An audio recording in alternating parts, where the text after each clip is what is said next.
Haleluya, haleluya, haleluya. Salam saudaraku, Ratapan 3 ayat 22 sampai 23. Sebuah kebaikan Bapa Yahweh itu tidak pernah berhenti lamanya, tidak pernah berkesudahan saudaraku. Selalu baru setiap pagi. Kita kembali mengucap syukur, kita bisa bangun pagi kembali pada pagi hari saudaraku. Dimanapun saudaraku berada dan dalam keadaan apapun kita sekarang, semuanya oleh karena kebaikan Bapa Yahweh di dalam kehidupan kita saudaraku, di mana kita masih diberi nafas kehidupan ini. Renungan KPI Mayim Kaim pada hari Senin tanggal 14 Juni 2021 atau tanggal 4 Tamus 5781 diambil dari kitab Bilangan atau Bamidbar 20 ayat 1 yang berkata demikian saudaraku. Dan orang Edom menolak untuk mengizinkan orang Israel melewati perbatasannya, dan menyimpanglah orang Israel daripadanya. Saudaraku, perikop yang baru saja kita dengar ini berbicara tentang Edom menolak Bani Israel. Dalam perjalanan bangsa Israel, saudaraku, keluar dari Mesir, perjalanan yang selama 40 tahun ini, bangsa Israel akan menemukan bangsa-bangsa lain saudaraku, diantaranya adalah dari bangsa Edom ini saudaraku. Dan bangsa Edom memiliki tubuh yang perkasa saudaraku, yang besar-besar juga saudaraku, dan akan melintasi, karena akan menuju ke tanah Kanaan ternyata harus melintasi suatu daerah Edom ini.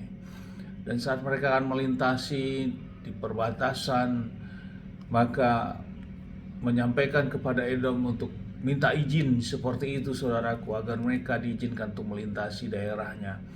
Namun bagi bangsa Edom hal ini menolak saudaraku, agar mereka tidak boleh melintasi daerah mereka, daerah teritorial mereka. Saudaraku, bila kita renungkan hal ini secara manusiawi, memang wajar saudaraku, negara Edom menolak. Tentu banyak pertimbangannya saudaraku. Suatu kedaulatan negara itu adalah tanggung jawab daripada pejabat saat itu saudaraku, yang akan menentukan setiap perkataan mulutnya, memutuskan, dan lewat perkataan mulutnya inilah maka otoritas akan terjadi terhadap negara tersebut.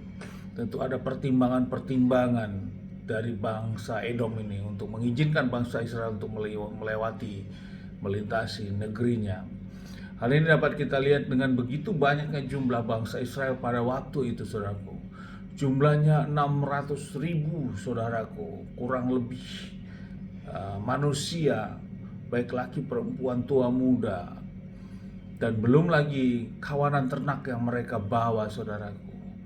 Dan melintasi suatu daerah tentu akan mengakibatkan banyak hal yang tentunya bisa berdampak terhadap daerah tersebut. Akhirnya Edom menolak perjalanan melintasi bangsa Israel ini saudaraku. Dan kita lihat dalam perikop ini, Bapa Yahweh tidak memerintahkan bangsa Israel untuk melakukan penyerangan terhadap daerah Edom ini saudaraku. Dan akhirnya bangsa Israel keluar dan memasuki atau melintasi lewat jalan lain saudaraku. Berarti mereka harus memutar arah saudaraku. Ada perjalanan yang mereka harus lakukan. Tadinya memotong, melintasi Edom, tentu akan mempersingkat, memperpendek. Namun karena tidak diizinkan, mereka harus memutar arah kembali saudaraku. Ya, ini artinya perjalanan mereka akan lebih panjang lagi. Dan ini mereka harus lakukan saudaraku. Yang menjadi renungan bagi kita, bahwa dalam pelaksanaan Exodus atau perjalanan ini, bangsa Edom juga akan keras saudaraku. Bila mereka bangsa Israel tetap memaksa melintasi, maka mereka akan juga melaksanakan peperangan. Dan yang terjadi, bangsa Israel melakukan perjalanan keluar dan melintasi kepada rute yang lain. Dan inilah dalam renungan dalam pagi ini saudaraku, terkadang kita juga sama saudaraku dalam menjalani kehidupan ini.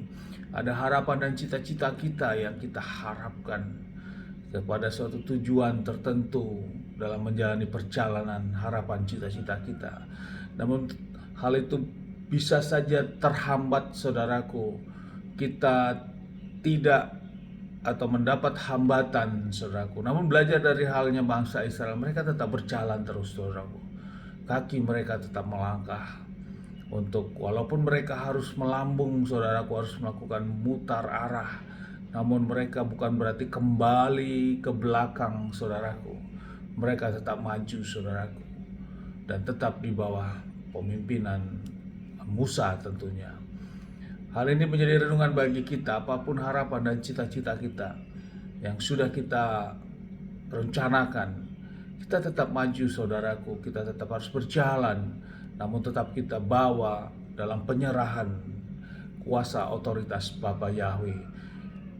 Bisa saja hal itu terjadi dan terjadi penundaan-penundaan terhadap keberhasilan hidup kita atau keberhasilan harapan kita. Namun kita tetap optimis, saudaraku. Orang-orang yang sudah percaya kepada Bapa Yahweh tetap berpikir optimis dan harus positif, saudaraku. Harus memiliki percaya yang berkualitas penuh dalam menjalani kehidupan ini. Karena hidup ini bukan main-main, saudaraku. Sikap percaya dan iman yang sungguh-sungguh. Karena memang Bapa Yahweh berkata di dalam Yesaya 55 ayat 8, sebab rancanganku bukanlah rancanganmu, jalanmu bukanlah jalanku, firman Bapa Yahweh. Namun rancangan Bapa Yahweh itu lebih tinggi, saudaraku, daripada rancangan-rancangan kita. Selama kita bergantung terus kepada Bapa Yahweh, kita melekat kepada Bapa Yahweh, kita ehad kepada Bapa Yahweh, maka kita akan masuk dalam rancangan-rancangan atau agenda-agendanya Bapa Yahweh yang lebih tinggi lagi nih, saudaraku, daripada rancangan kita.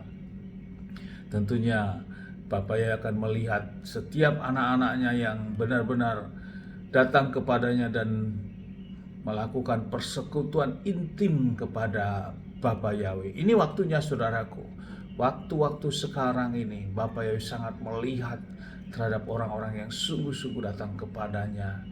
Karena inilah waktunya di mana Bapa Yahweh akan menyatakan pembelaannya bagi setiap orang-orang yang sungguh-sungguh datang kepada Bapa Yahweh dengan sesuai rancangan Bapa Yahweh tentunya. Untuk itu jangan kita kendor, saudaraku. Jangan kita undur diri dalam setiap iman perjuangan kita dan bagaimana perjuangan iman kita kepada Bapa Yahweh. Jangan kita hancurkan, jangan kita masukkan dalam lumpur kobangan, lumpur, saudaraku. Namun kita harus berjalan walaupun hal itu terlihat sangat jauh, namun kita harus tetap berjalan. Amin, haleluya, sukses besar buat kita semua, maju terus dalam iman. Dari tempat ini saya berdoa Bapa yang memberkati dan melindungi kita dimanapun kita berada. Bapa yang menghadapkan wajahnya kepada kita dan memberikan kita damai sejahtera. Apa yang kita kerjakan, apa yang kita lakukan sepanjang hari ini semuanya menjadi berhasil.